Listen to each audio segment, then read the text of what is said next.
Let's dive right into the ultimate math unifier and completely demystify abstract algebra. So, what if one mathematical concept literally ruled them all, like a secret blueprint for everything? It's all about zooming out. We're upgrading from simple vector spaces and fields to modules and arbitrary rings. This one shift is a total game changer. It brilliantly unifies vector spaces, abelian groups, and ideals under one roof.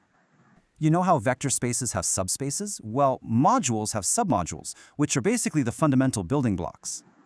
Right, check out these three isomorphism theorems. They elegantly let us measure structure by factoring out those exact submodules. Which brings up a huge question. Just how complicated can a module get, and how do we measure it? Enter the free module. These are great because they perfectly mimic vector spaces with a clean, unique basis. But wait, not every module is free. It just goes to show how wildly unpredictable arbitrary rings can be. To handle the chaos, we use the magical tensor product. It literally lets us multiply two modules together. Okay, but why even bother with these complex tensor products? What's the actual payoff for us here? The answer is brilliant. Tensors miraculously transform incredibly complicated bilinear maps into simple, manageable linear ones. Crazy enough, tensoring Zmod 2 and Zmod phi collapses entirely to zero simply because they're coprime.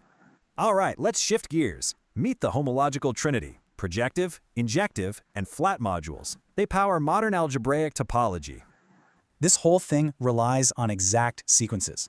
They encode precise relationships between modules, kind of like a chain reaction. First up is the projective module. This guy has the unique superpower to actually lift maps upwards. Second, the injective module. You can think of this as the dual, extending maps to the whole structure. Fun fact, rational numbers are injective Z-modules. This proves they are completely different beasts than free modules. Finally, we have flat modules. They're the safekeepers, perfectly maintaining that exactness whenever we apply a tensor product. So these form a strict hierarchy. If it's free, it's projective. If it's projective, it's flat. But over a standard field? All these complex classes magically collapse into the exact same thing. Wild, right? Your crucial takeaway? Module theory is literally the hidden blueprint of algebraic topology and modern geometry. Which leaves us with one provocative thought. How deep does this unified homological rabbit hole really go?